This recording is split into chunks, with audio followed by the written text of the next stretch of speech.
Nightmare deposits Alexander on a strange, cold world. And some of the inhabitants don't look too friendly. Alexander is standing on the surface of the realm of the dead. The barren, surreal landscape is cold and gray. Twisted shapes loom on the horizon. The surface is haunted by the ghoulish shapes of the undead and by the chained, tormented spirits of mortals unable to rest in peace.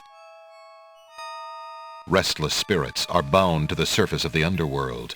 Chained by earthly cares, they are unable to go below. These two spirits wander together. The spirit of a beautiful and noble-looking woman floats silently alongside that of a desperate-looking man.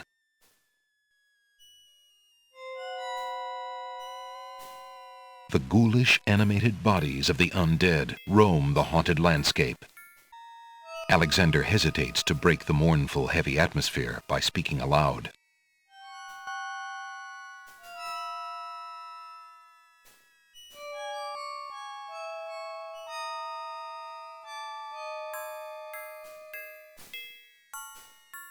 Who are you, grieving spirits? I am Queen Ilaria of the land of the Green Isles, and this beloved spirit is my husband, King Caliphan. We were murdered in our beds by our trusted Vizier.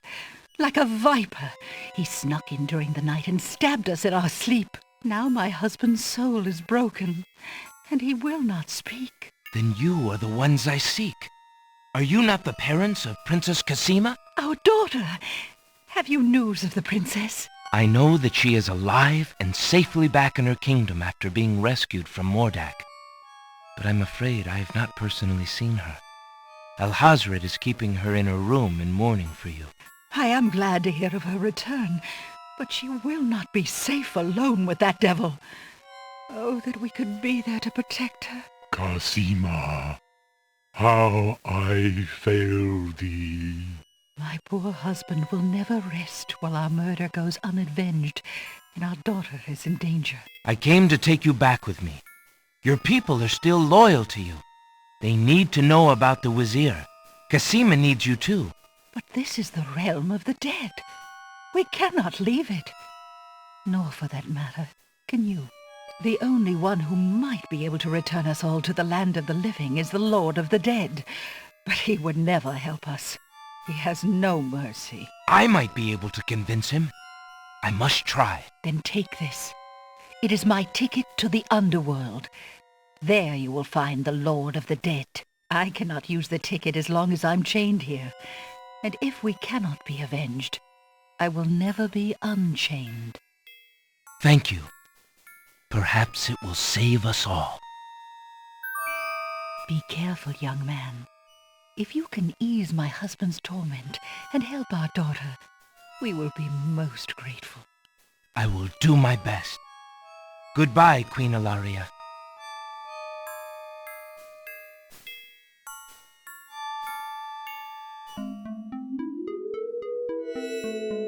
A monstrous skull looms at the end of the twisted path. The passing spirits are all heading for it as though it were a magnet. It must be the entrance to the underworld. Why do you not rest, sad spirit? Rest? I cannot rest. My son is lost. Lost? You mean in this realm? No. His spirit is stuck in the land of the living, probably looking for me. But I cannot leave to go show him the way. My poor Ali. Is there anything I can do? Take this handkerchief. If you get back to the land of the living and find him, tell him that his mother is waiting for him here. By this kiss, he'll be able to find his way to the realm of the dead. I'll do my best to find him. Thank you. Thank you. Oh, my Ali.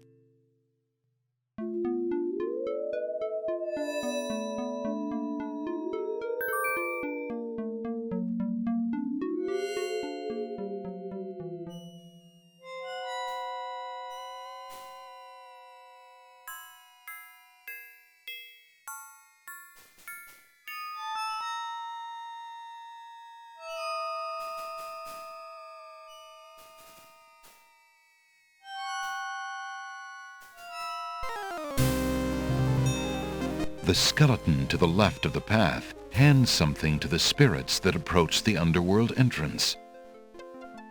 Ticket, please. Next.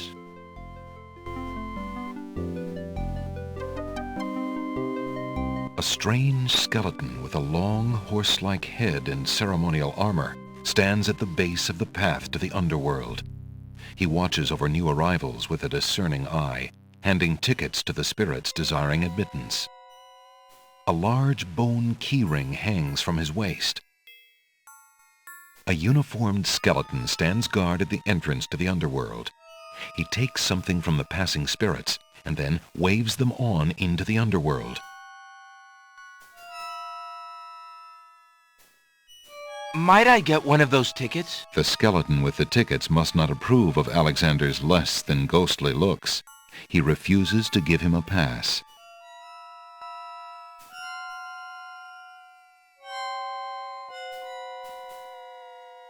I must see the Lord of the Dead. Please let me pass. Tickets only. The skeleton at the door seems quite determined. Alexander is standing at the entrance to the underworld. The entrance is a huge tendon-covered skull. The skull's mouth is the doorway to whatever lies below. Two solemn skeletons admit the spirits who seem to be drawn trance-like to enter the skull. Nice bone structure. Thanks.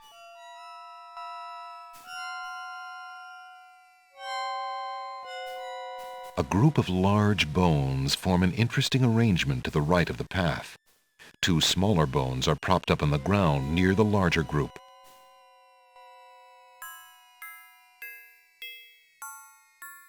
Alexander picks up the two bones on the ground. Now, what do these bones remind him of? Ah, yes. Now I remember. The skeletons are overcome with the musical call of the bones. They begin to jiggle, then to dance.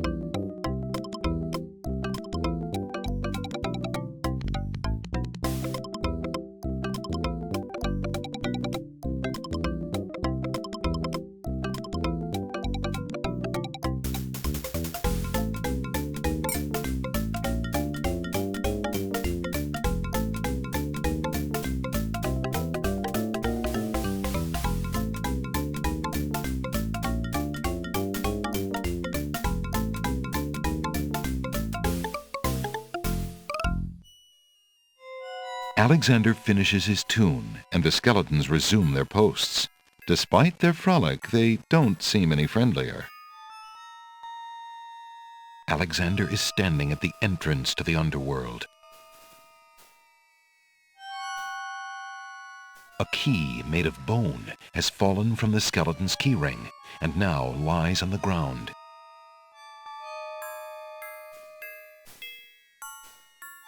Alexander picks up the skeleton key.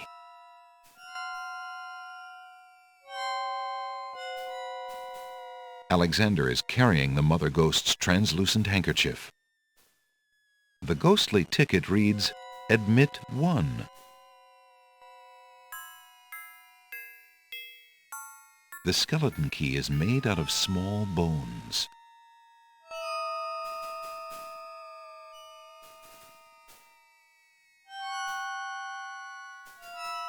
I have a ticket. Go on. Next.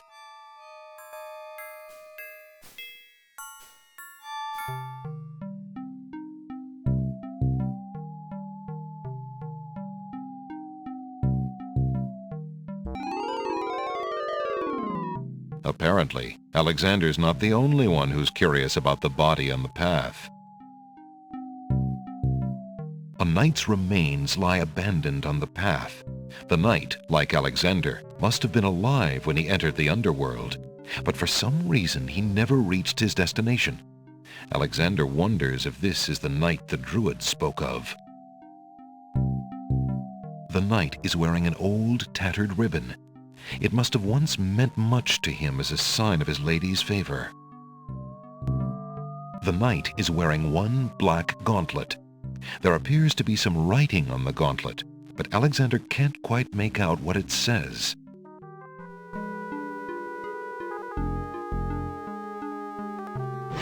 Alexander takes the knight's black gauntlet and examines the writing on it. Flesh may cross the portal and seek its master, death. Flesh may go where death is trod, and challenge, like Scheherazade, he who reigns beneath the sod to spare a mortal's breath. Zounds, that sounds serious.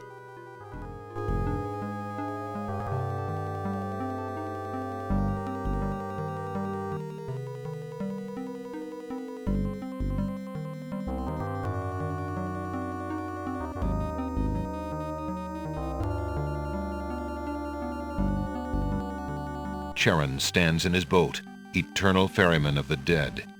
Alexander can't quite make out what's under Charon's cowl, and he's not sure he would want to. Charon's boat is an unearthly vessel. It bears a huge skeletal prow for slicing through the river Styx. The river Styx is an ebony mass of liquid, resembling black tar or melted black glass. Despite its incredible stillness, the river seems to have a life of its own.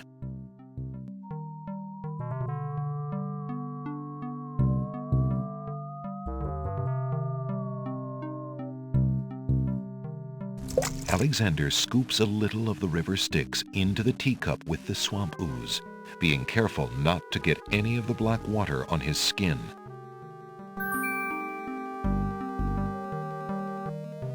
I must see the Lord of the Dead.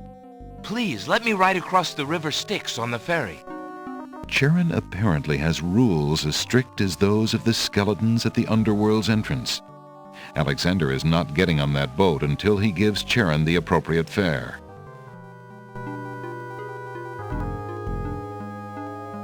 Will these coins do as fare for passage? Charon accepts the fare and waves Alexander onto the boat.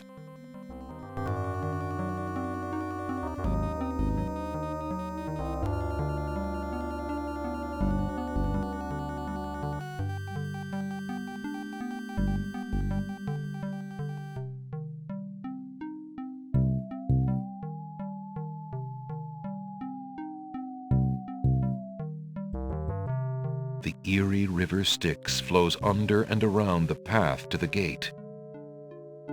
Alexander is standing on a path in front of a large gate. The path is surrounded by the chilly river Styx. Charon, the ferryman, is gone.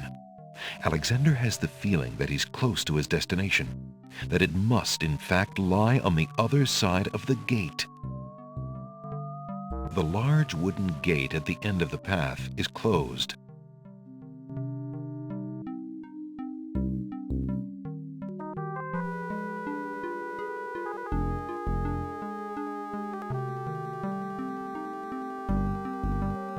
Alexander reaches out to open the gate.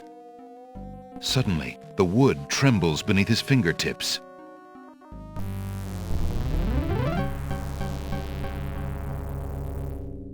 What touch has awakened my sleep? I smell the blood of a mortal. Reach out thine hand again, fleshy human, that I might devour it.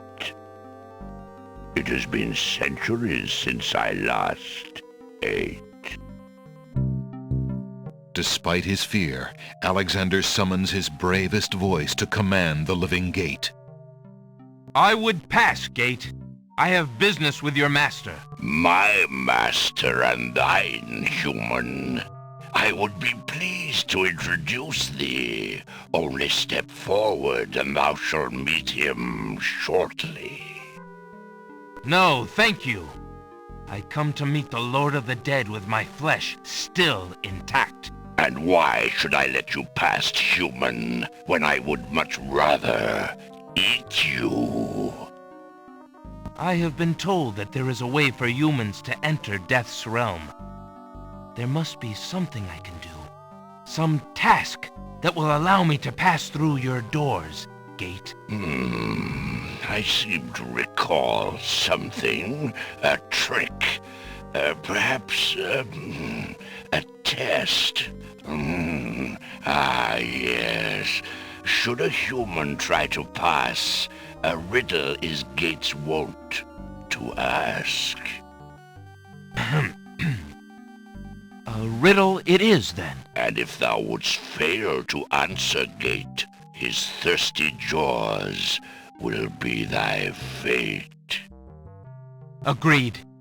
Listen as though it meant thy life then, human, for it surely does.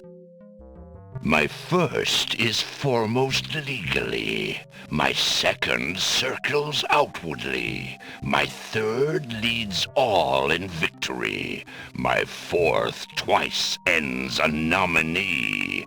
My whole is this gate's only key. My first is foremost legally. My second circles outwardly. My third leads all in victory. My fourth twice ends a nominee. My whole is this gate's only key.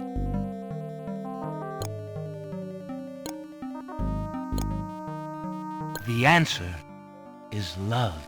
Ah, thou traitor of the mortal plane! How didst thou guess love?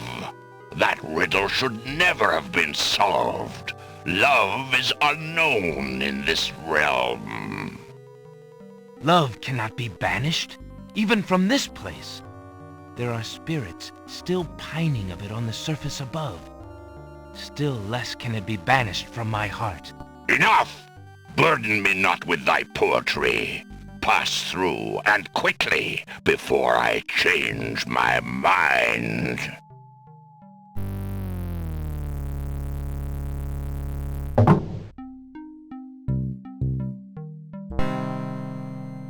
Excuse me, I'd like an audience, please. The shrouded guards escort Alexander to the throne of the Lord of the Dead.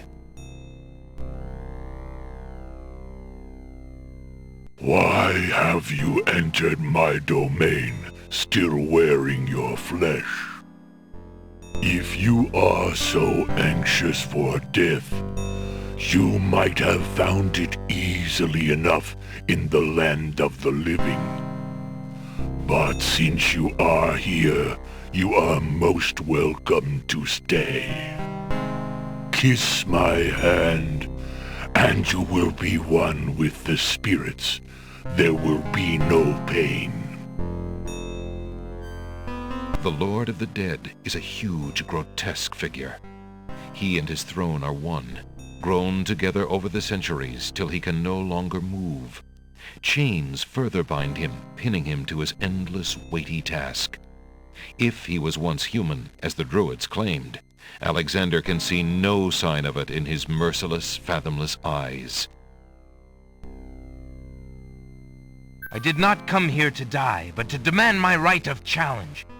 I respectfully challenge thee, Death, by throwing down this gauntlet. Man may pass the portal and seek its master, Death. Man may pass where Death has trod, and challenge like Scheherazade, he who reigns beneath the sod, to spare a mortal's breath. He has the gauntlet! Impossible! He challenges death. Who are you to challenge death? A man of flesh is all I need to be, my lord. And what is it that you seek with this challenge? The soul of some dead maiden? I seek the souls of King Califem and Queen Ilaria of the land of the Green Isles.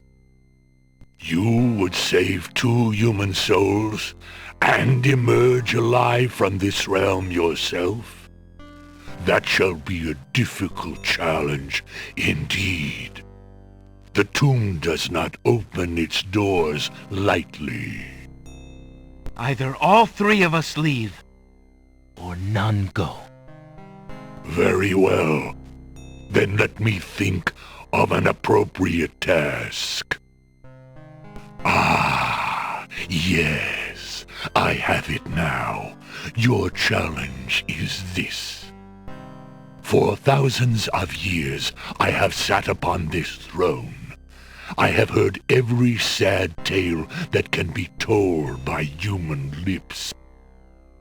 I have seen tragedies that ended empires, injustices that defy reason, love that would light the very stars turn cold and hard. I have seen torments that cannot possibly be borne, and yet must be, for centuries. This thing I have never done. I have never shed a tear. Make me cry, thou man of flesh. That is my challenge. Make death cry? Sooner could he turn sea to stone, Or fire to ice.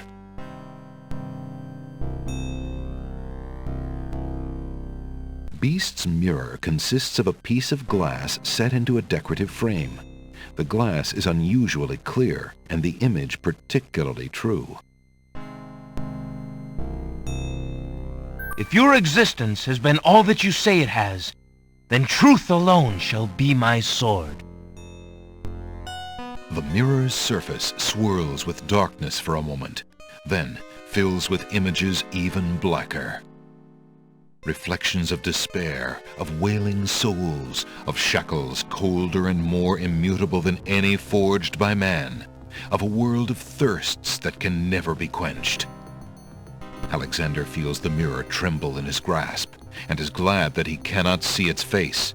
But the Lord of the Dead is transfixed to the mirror, to the screening of his life. Things long forgotten are once more uncovered. His enslavement to this throne while still a man, the years of watching misery and horror and growing ever more numb to it, the seep of his own humanity, the slow growth of a new thing altogether which became that which he is now. His is an existence that has no possibility of redemption, no end. The surrounding spirits draw away in pain. The truth is so sharp it stabs, so intense it sears. Take it away. Make it stop.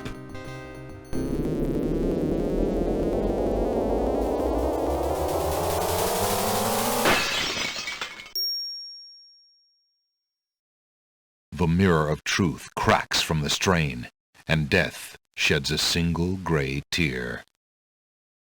Truth is indeed a terrible thing. I have worn this mantle for so long, I had forgotten its dreadful weight. You shall take the souls and leave as I agreed. You have been granted a stay from this inevitable reality. I almost envy you. Find the souls he has claimed, and bring them to me. King Calaphim and Queen Alaria, I presume. Your hero has won you a few more years of mortality. May your souls be more prepared for their rest when you return. Thank you, my lord. I hope that they will. And you, man of flesh, my steed shall take the three of you back to the land of the living. Tell her where it is you wish to go.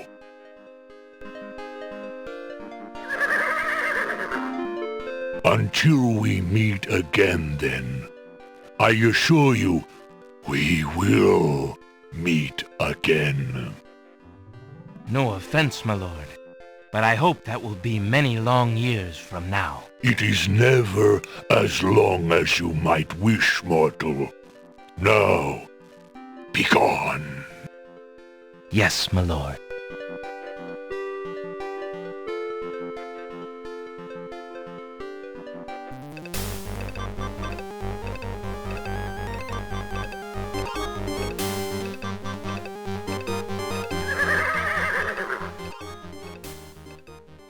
Are you coming, Majesty? Alhazred's treachery must be handled carefully, Alexander. Alari and I must go gather our allies and form a plan. Watch over Cassima. Make sure she comes to no harm. We will return as soon as we can to take back all that has been stolen from us. I will keep her safe until your return. Thank you, son. Your love for our daughter must be deep indeed for you to have undertaken death itself for our sakes. Indeed. May we succeed in what awaits us, and live long together as a family.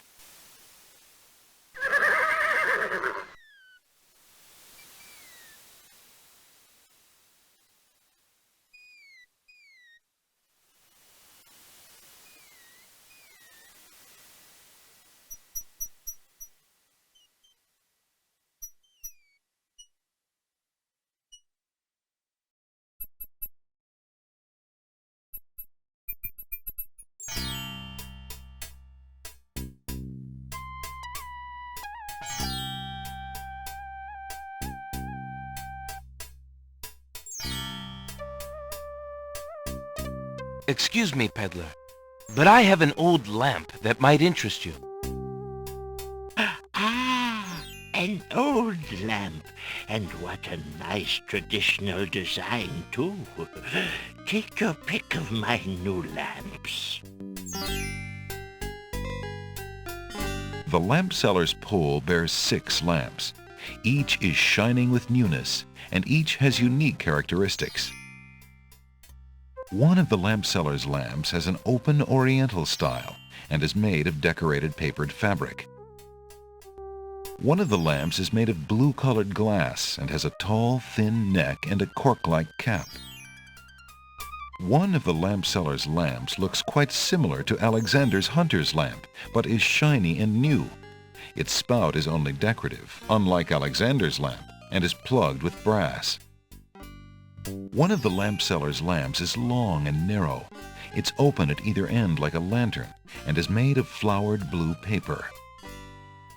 One of the lamp seller's lamps is a small green metal lamp. The handles on either side of the lamp remind Alexander of a sugar bowl. One of the lamp seller's lamps is squat and red with a corked top. Ah, a fine choice, my son. Here is your new lamp. Good day, and I thank you, sir. Good day.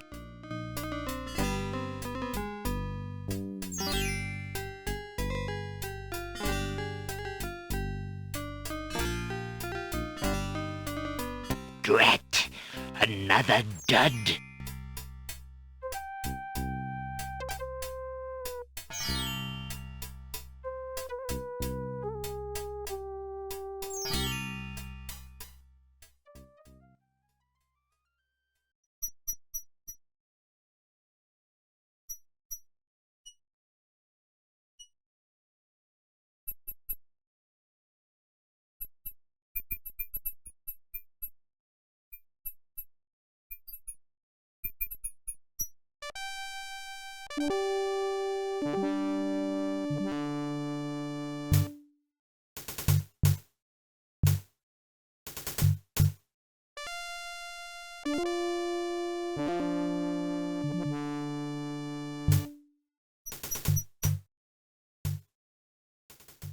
The side of the castle is one big blank wall. The wall is quite solid. Alexander's hands would give way long before the wall did.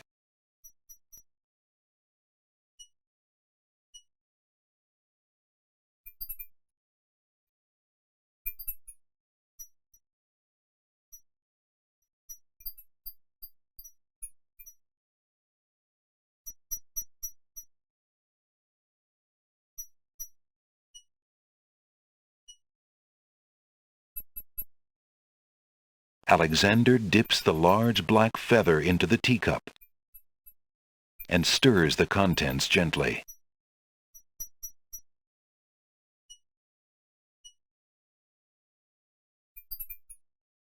To his amazement, the jet-black color of the feather slowly drains from end to tip into the teacup.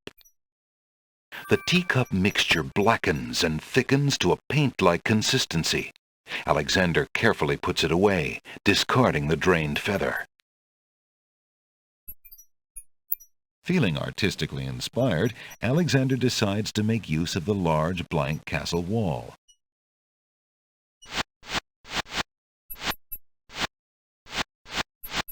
Ah, a doorway.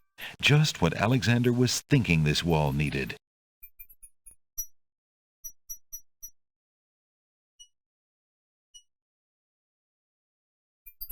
Alexander opens the spellbook. With trepidation, Alexander gathers his strength for the enchantment of the painted door. Magic paint, black as ink, bring to life what I think, make it real what I draw, according to this spoken law. The spell worked. The door has magically solidified. A very real-looking door now exists in the castle wall. Eager to be inside the castle at last, Alexander opens the enchanted door and steps inside. The magic paint door fades back into the wall. So much for an easy exit. The castle basement is cool after the heat of the day.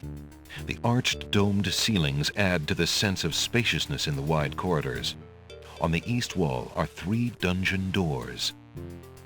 This is the west basement hallway.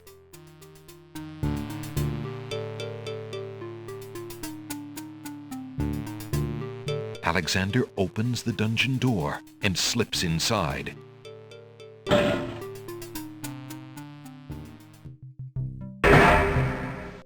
Alexander is standing in a dim, damp dungeon cell. The walls and floor are made of gray granite stones. A cot in the corner is the only furniture. A gargoyle peers down maliciously from over the dungeon door.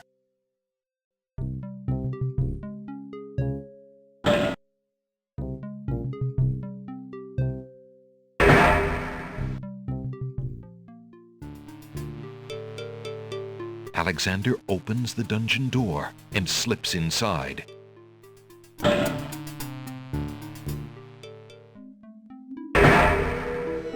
Mother? Mother, where are you? A spirit weeps inconsolably on the cot. The spirit appears to be the ghost of a little boy. What's the matter, little boy? I'm lost. I can't find my mother. I don't know why she would just leave me here. I've been alone ever so long. Mother? Mother, where are you? Alexander is standing in a dim, damp dungeon cell. The walls and floor are made of gray granite stones. A cot in the corner is the only furniture. A gargoyle peers down maliciously from over the dungeon door. A brown spider peers down at the man in the cell with little interest.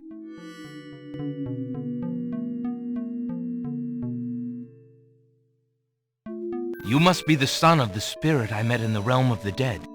She gave me this handkerchief and asked me to tell you that she's waiting for you there.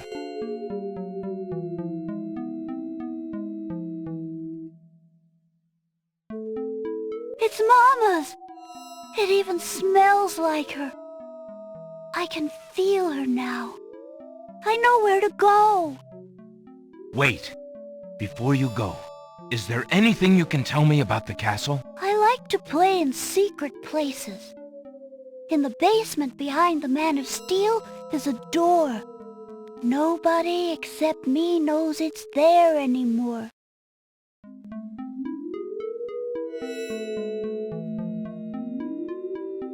Farewell.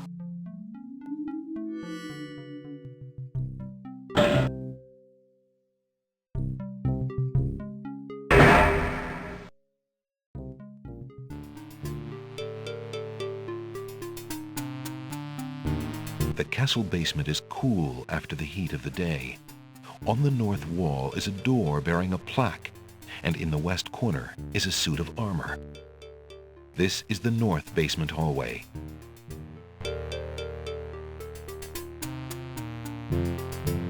A closed door on the north wall bears a small brass plaque. The plaque reads, "Guard Room." Uh-oh.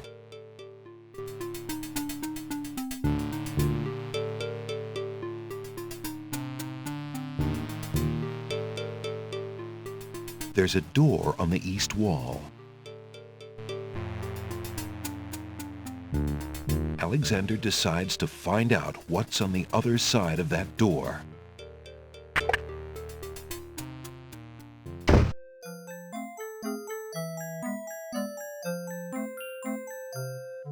Prince Alexander, I can't believe it!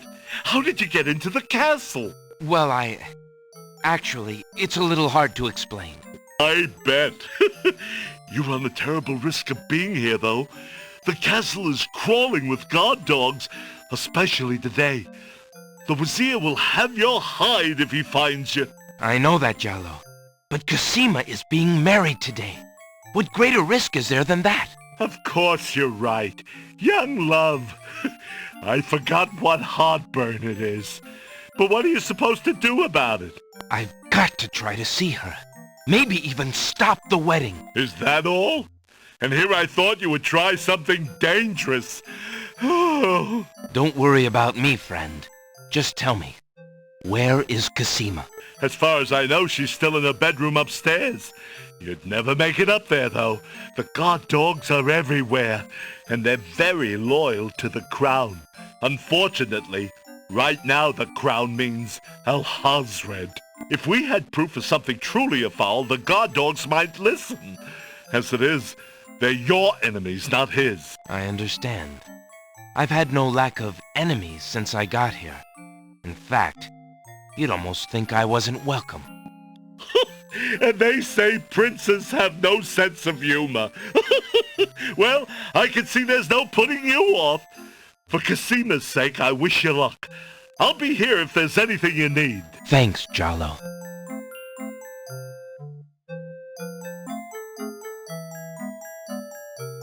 I've been thinking of what you said about swapping a replica for the genie's lamp.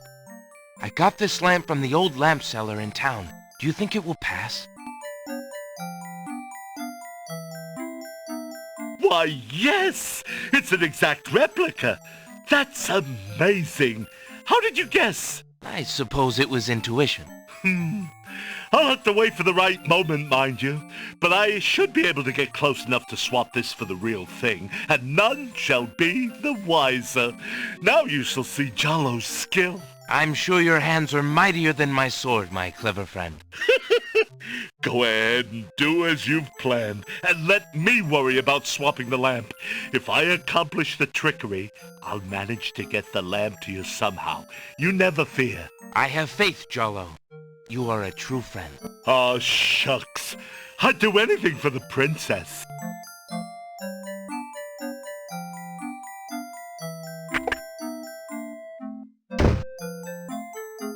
Jallo's bedroom is spacious, neat, and lush with dramatic colors. Like its resident, there's a melancholy sheen to its brightness. The wall above Jallo's desk sports a notice of a circus. It seems very old.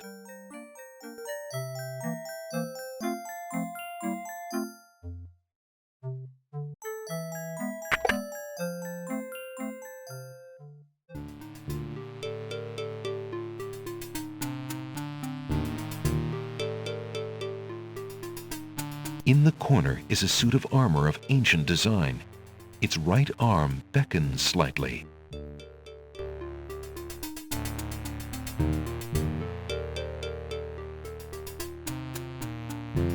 Remembering what the little boy ghost said, Alexander experiments with the suit of armor. He pushes down, then pulls up on the knight's right arm. A secret passage.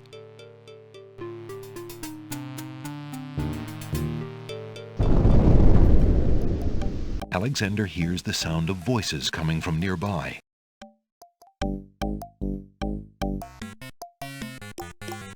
Alexander peers through the chink in the wall. Captain, I've been hearing rumors from the guards who've been watching the princess.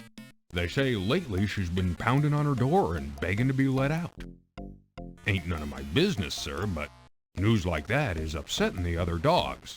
Ain't no guard in the castle who would willingly keep the princess anywhere she don't want to be. Alhazred claims that a foreign intruder is here to assassinate her. That's why she's got to be kept under lock and key, right up until the wedding. Call me an old dog that can't learn new tricks, but I say the princess should be the one giving the orders. Alhazred has been in charge for months, what with the king's death and Casima's mourning. Tonight, the wedding will seal it, and there's nothing we can do about it. Like him or not, he's our liege. Need I remind you of your oath to the crown? Aye, we've an oath. For the sake of the princess, we'll not be forgetting it. He'd just better treat her well. Speaking of the Wazir, what do you reckon he's keeping in that magical room of his? It's not a magic room. It's just the door he's enchanted somehow. I say he's still got the royal treasury in there, along with whatever else he's so eager to protect.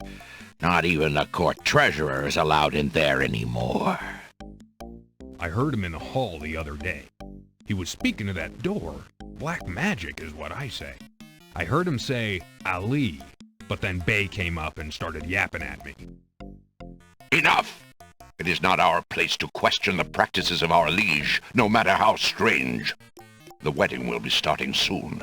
Report to the throne room when you hear the music start.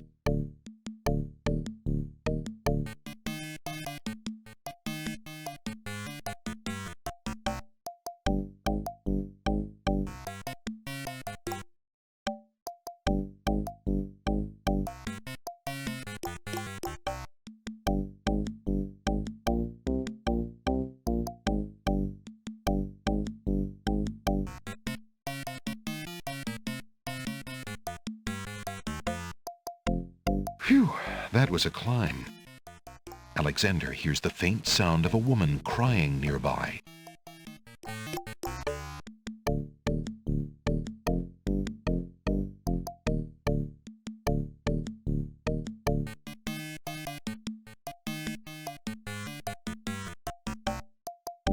The old walls are dirty and show the neglect of a forgotten place.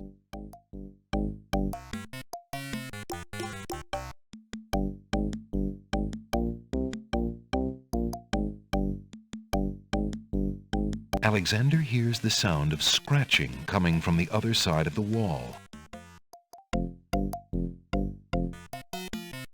Alexander looks through the chink in the wall.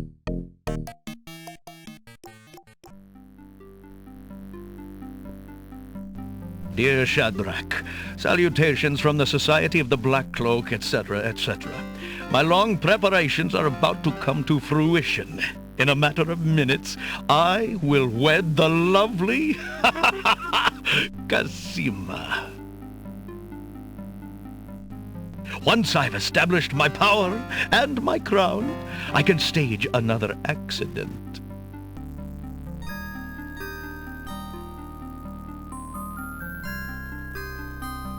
The princess has proven infuriatingly stubborn, as you know. She's becoming quite a dangerous little thorn in my side. In a way, it is a shame I have to kill her. She is lovely and would be amusing to keep around, but I can't risk her talking treason to one of the guards. So far, I've managed to keep her locked away, but I can't continue that forever. Well, on to it now. I'd send her to you, but as you know, I had no luck in doing so with Mordak.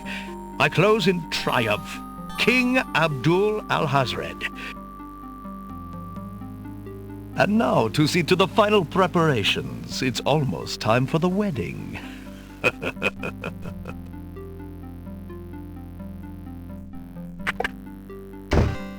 The Wazir's words fill Alexander with blazing anger and fear for Cosima's life. That blackguard! That murderous swine! He'll not have his way if I have anything to say about it.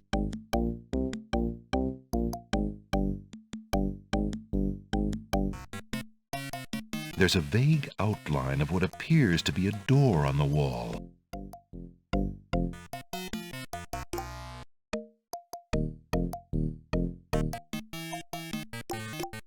Alexander sees lots of black cloaks.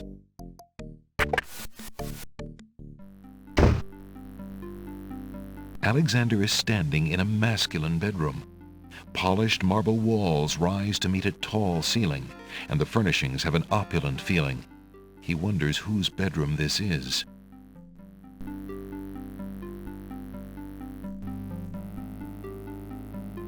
Alexander opens the ebony box and looks inside. Inside the ebony box is a piece of paper with the word Zebu printed on it.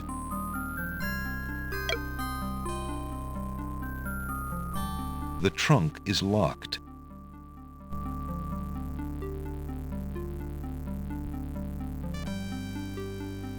Alexander inserts the skeleton key in the trunk's lock and turns it. He hears a click. Alexander opens the trunk. It looks like the owner of this trunk is quite the correspondent. The stack of letters appears to be ordered by date because the top one is dated only a month ago. Alexander picks up the most recent letter and examines it. The letter is addressed to Abdul al-Hazred from the wizard Shadrach. It reads, "Greetings to a brother of the Black Cloak. I was sorry to hear of great Mordak's death, though he was a bit of a ninny at chess. It seems the plans for that little kingdom of yours are coming along. I must congratulate you on your handling of the king and queen. Isolating the island so that no protest could develop was another brilliant stroke. It looks like there's not much left to stand in your way. Do as I recommended with the girl, and you shall have your crown." That fiend!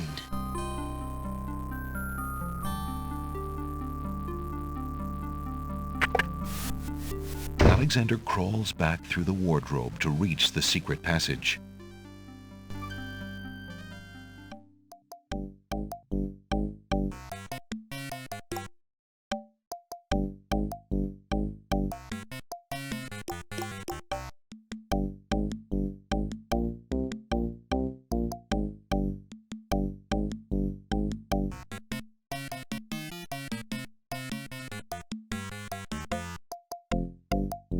Alexander hears the faint sound of a woman crying nearby.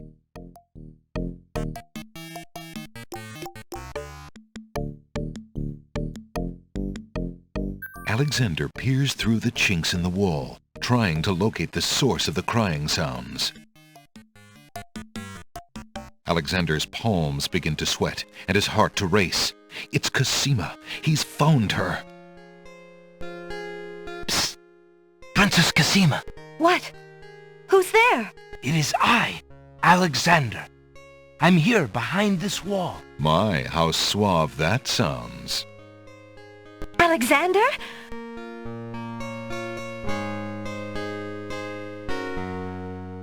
It really is you! Oh, I knew you were close by, but how did you get inside the castle walls? It's a long story and not important now. You did get my ring. Oh, yes. It has brought me such comfort, Alexander, to know you were close by and had not forgotten. But you shouldn't be here. You're only endangering yourself. I'm afraid I'm not the only one in danger. Princess, be brave. I've heard such vileness today, such evil. What is it? Al-Hazred. He is not what he appears. I've known that for years, Alexander. But with Mother and Father gone, I'm afraid there's no stopping him. But tell me of what evil you speak. I have been so afraid for my kingdom, not knowing what he plans. The kingdom is in trouble, but the real threat at the moment is to your safety, Princess. Alhazred has such plans. You don't want to wed Alhazred, do you? How can you ask? Of course not. If you do not wish to marry him, Cassima, you shall not, I promise you. But we must get you out of here now. You are not safe. But Abdul would tear the castle apart if I were to disappear from my room. You shall have to do what you can to delay his plans from your end.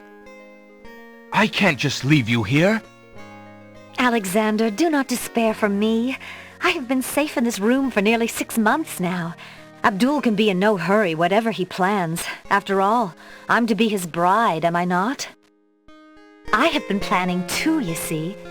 I believe I can escape. If I can only get a chance to lay my hands on a weapon, there might be an opportunity in the hustle of the wedding. But Shh, just a moment more, then you must go. Let us not waste time with words. Please, let me just look at you, dear Alexander.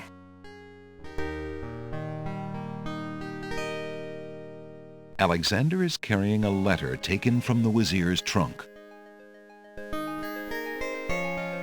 I found this letter in the Wazir's bedroom. I think you should know what it says.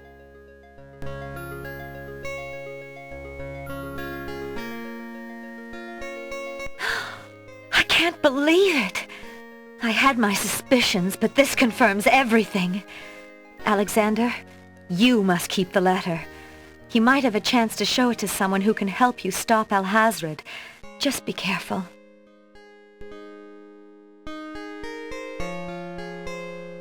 Here, take this dagger. It's not much, but it might come in handy. Why, it's perfect. This is just the sort of thing I've been looking for. Thank you, Alexander. I'll keep it close and use it if I must. Alexander looks with longing at the fair Cassima. She's even more beautiful than he remembered.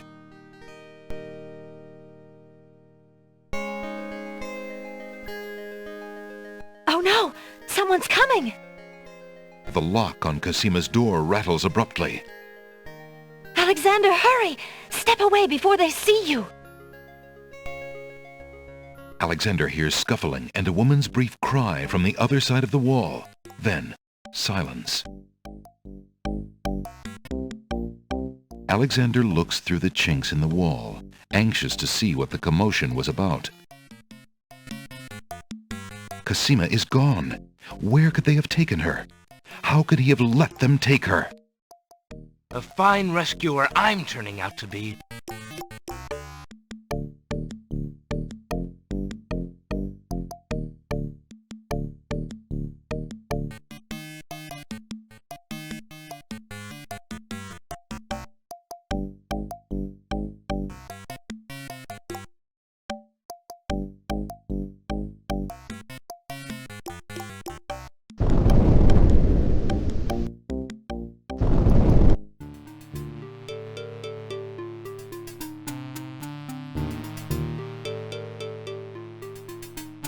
Alexander doesn't see any way of opening that door manually. Since the door on the west wall has no visible knob or handle, Alexander decides to try to open it with his voice. He composes his words carefully.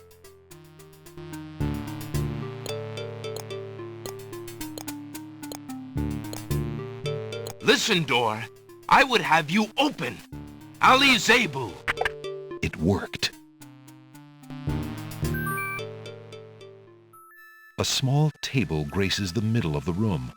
The table is covered by a velvet drapery. The initials AA are embroidered on the drapery. AA? That must stand for Abdul Alhazred.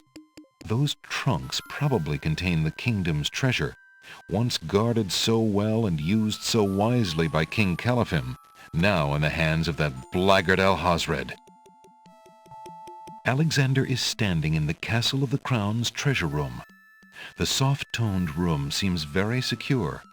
Along the walls are trunks and caskets, probably full of the kingdom's treasure. In the middle of the room is a low table. A gracefully curled trumpet hangs on the wall. Decorative shields and spears made of gold hang on the treasure room walls. Graceful urns adorn the cool treasure room.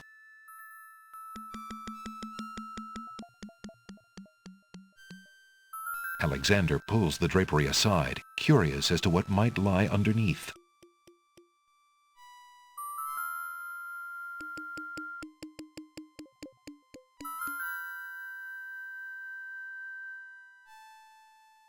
On the table is a coat of arms with the head of a beast on the crest.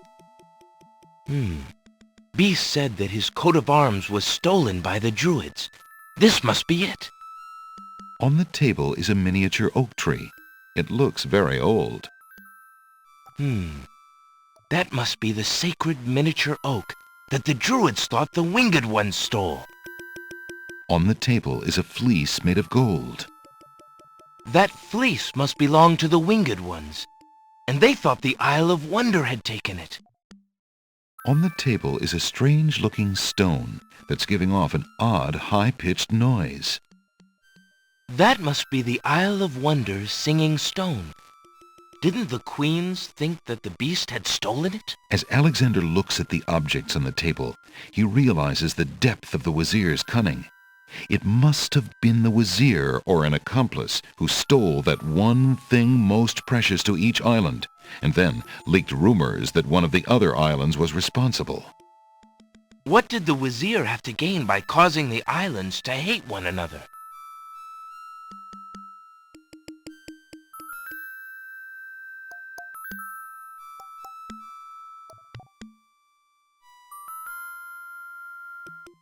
Alexander hears the sound of music coming from the east. It sounds somewhat classical, but... oh no, it's wedding music! Alexander hears a door off the north hall open. Then, the sound of guard dog footsteps. The footsteps are headed this way.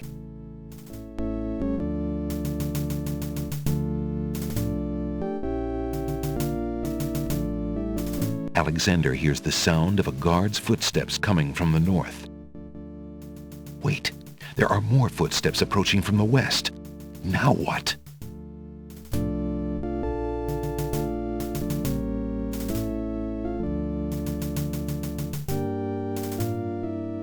Alexander hears the guard enter the west hall.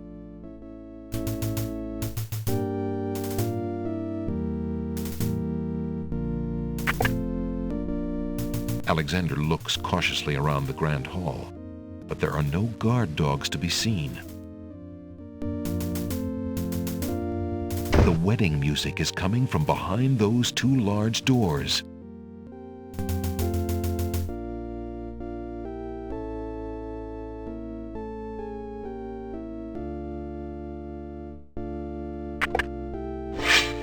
Prince Alexander, here. The Wazir will have my head for allowing you within a mile of the royal wedding. Since you are of noble birth, I will give you 5 seconds to explain your presence here before killing you. I warn you, it had better be good.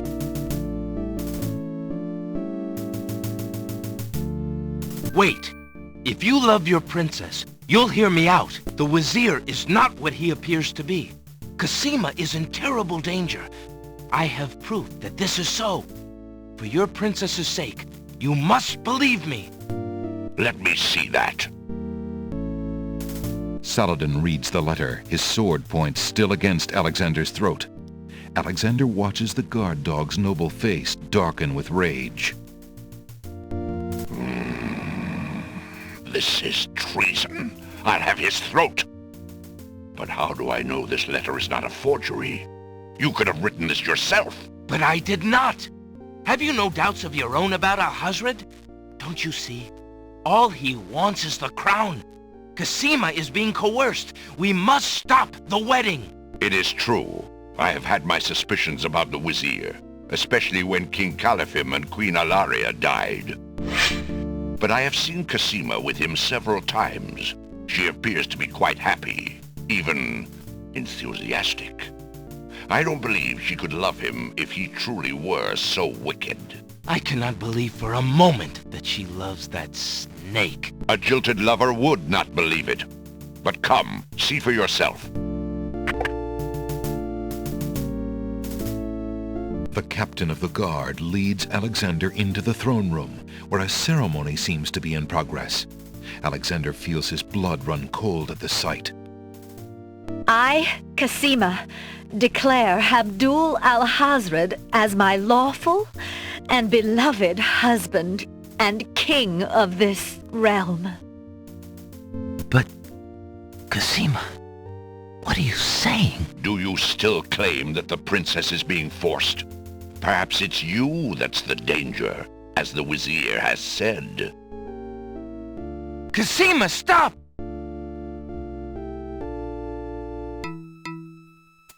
Prince Alexander here? This is an outrage! How dare you allow this traitor to get past you, Saladin? You stupid mutt! Can't you even keep the castle free of assassins during your own princess's wedding? Kill him! Kill him now! Lord Alhazred, with all due respect, you are not quite king yet. And this is a wedding ceremony, not an execution. What? How dare you contradict me, you flea-bitten mongrel! I gave a direct order. Obey me, or feel my wrath. Milady, I apologize for my behavior, but I am yours to command in all things. I wanted merely to hear your own wishes from your own lips. Tell me what it is that you wish me to do with this young man, and I will obey. Why, Captain, you heard my dear Abdul. If he wishes this atrocious young man's death, then I want nothing more than to see him get his wish. Obey thy liege now and always. As you wish, Princess. Just as Saladin prepares to run Alexander through with his sword, a shout is heard from the direction of the Grand Hall. Hold! In the name of the true king! King Caliphim and Queen Ilaria burst into the throne room, looking alive and well and full of wrath. Behind them, a line of supporters look prepared to battle, if necessary, for their beloved royal couple.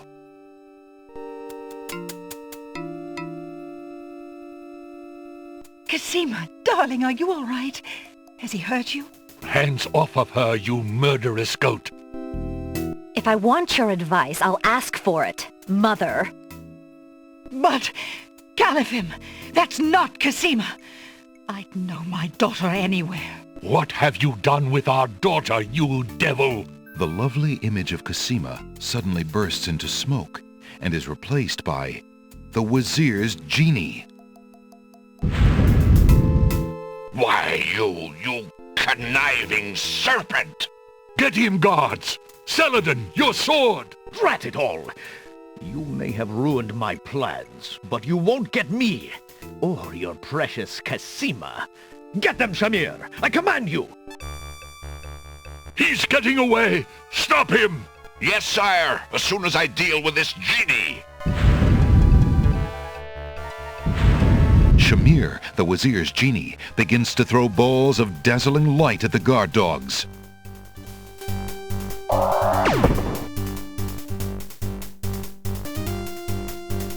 Alexander is standing in a beautiful round tower.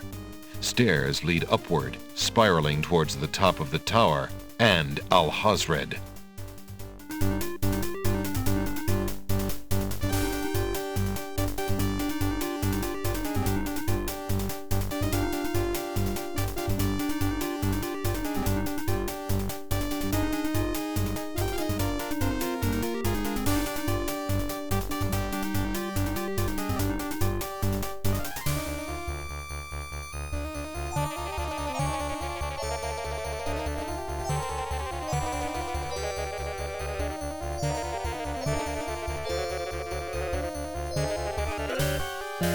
Alexander, be careful, Alhazred has a sword! Shut up, wench! Shamir Shamazel! Get in here! Here I am, master! It's about time, you bumbling fool! How could you let him follow me? Well, there were the guard dogs, master, and then... Never mind! Just kill him! Kill him now! As you wish, master. Razzle, dazzle, snap and snazzle. Alexander, I did it! I swapped the lamps. Here, quick, take it. Bless you, Jalo. I knew you could do it. Now get clear, friend. No arguments there, my lord. Good luck.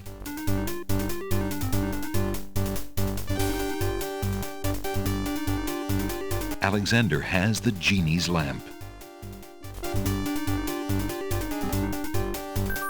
Shamir Shamazel, hold your spells. I am your master now. I order you to go back into your lamp. How did you get my lamp? You thief! You've ruined me! My lamp! Oh, thank Valhalla! I hated working for that loathsome creature. I already feel his nastiness leaving me. How I've longed for a master like you.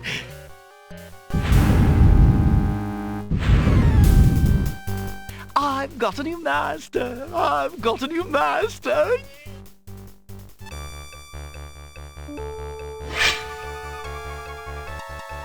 So you are a thief as well, Alexander. Stealing the lamp was very clever, I'll grant you that. But I am the master thief. Face my sword if you dare. The man left standing shall have the lamp.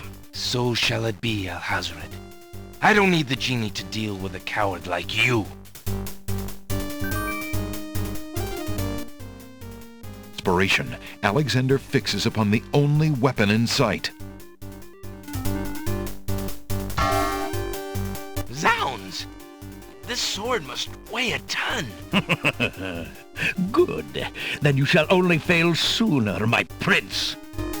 So, the mouse would bite? This mouse shall bite, as you shall soon see. Or should I say, soon feel?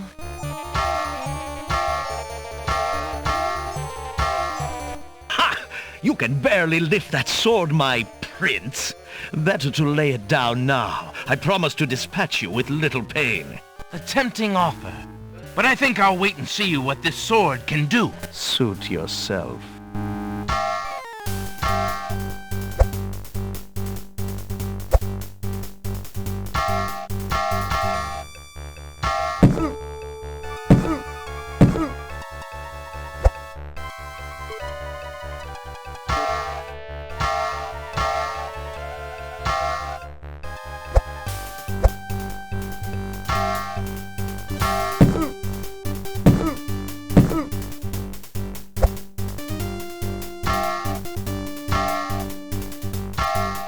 Alexander's arms start to tremble under the effort of wielding the huge sword. His muscles are nearing exhaustion. Ha! And so it ends. Not if I can help it, you murderer! Cosima thrusts the small dagger into Alhazred's shoulder with all her might. Ah! You dare raise a finger to me? You will regret that, princess.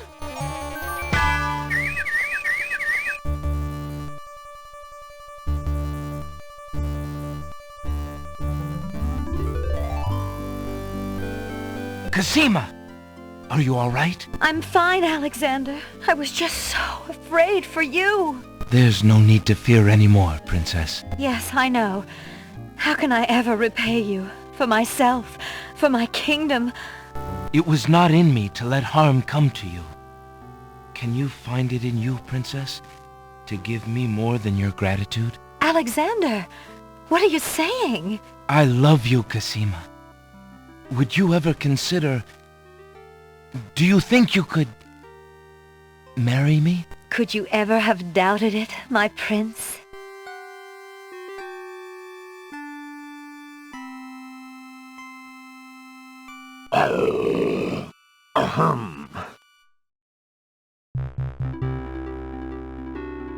Oh, guards! Princess Cassima, are you well? I'm quite well, thank you. Please take Abdul and put him in the dungeon. See to it that he gets a doctor. Yes, Majesty.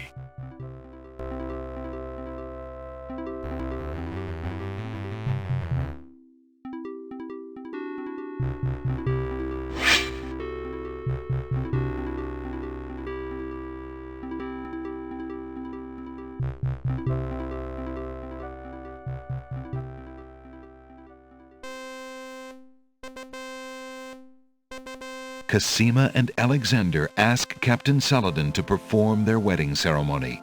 Saladin is honored to do so. On this historical day of great joy in the land of the Green Isles, we witness the union of Cassima, beloved princess of this realm, and Alexander, Prince of Daventry. Do you, Prince Alexander of Daventry, take Princess Cassima to be your wife, to love and to cherish for as long as you both shall live? I do. And do you, Princess Cassima of the land of the Green Isles, take Prince Alexander to be your husband, to love and to cherish for as long as you both shall live? I do. Do you have a ring? I have Alexander's royal insignia ring. Very good. Please place the ring on Cassima's finger. Who gives this bride to be wed? Her mother and I willingly give our daughter's hand in wedlock. Who will speak for the groom? I will. Alexander's mother and I recognize his marriage to Princess Cassima with glad hearts, and sanction this union. Then, Alexander and Cassima, I now pronounce you man and wife. You may kiss the bride. Hooray! Hooray! Hooray!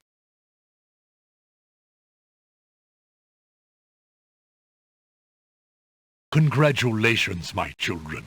I have an important question for you both. Please hear me. Yes, sire? Alexander, I welcome you into our family with open arms. I placed trust in Alhazred because I so badly wanted a son and a husband for my beloved daughter. I was wrong. But you are true and good, Alexander. You have proven yourself to all my people. Thank you, sire. Olaria and I have been through much. Even though we have returned to our kingdom, I do not think we are able to reign again. Will you two consider the crown? I know, as king and queen, you can heal this small kingdom from all the damage that Alhazred has inflicted upon it. Oh, Father! Why, I'm honored. What do you think, Cassima? I love my homeland, Alexander.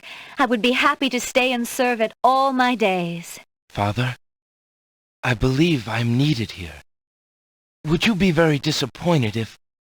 Son, you must follow your destiny. I do believe the land of the Green Isles needs you.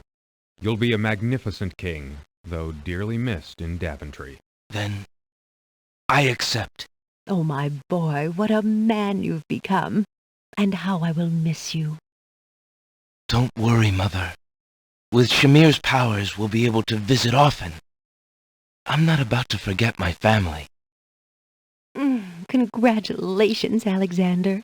I'm so proud of you. Thank you, dear sister.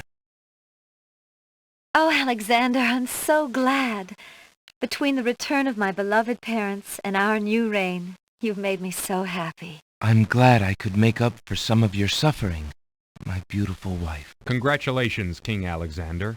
When we return home to Daventry, your crew will be glad to hear that their battle at sea was worthwhile in bringing forth a new monarch. We were so worried when your men arrived home without you, son.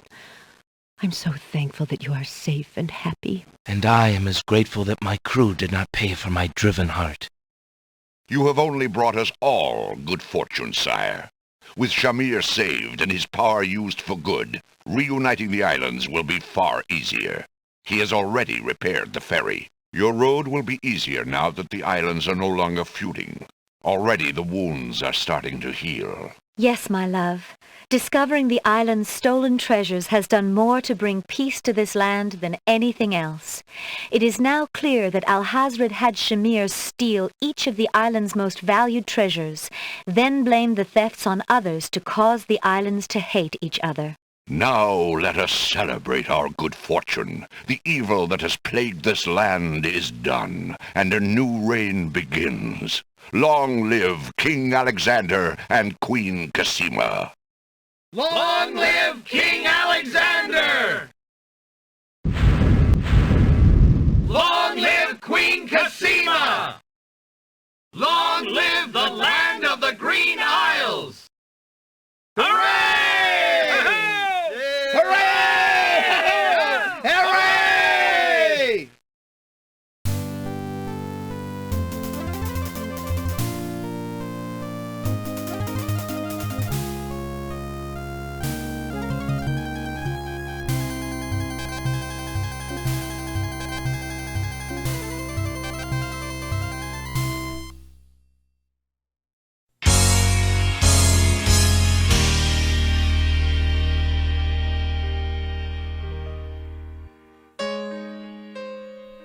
You seem so far away, and I just need to hear your voice.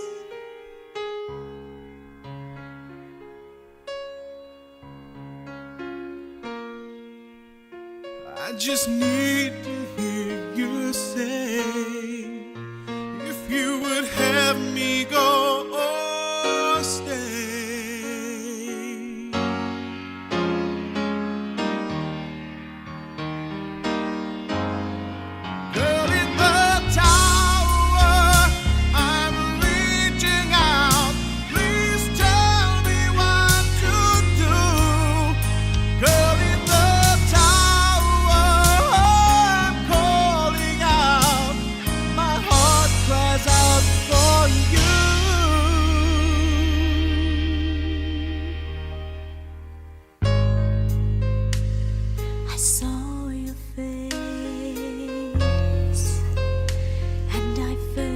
Soul's embrace.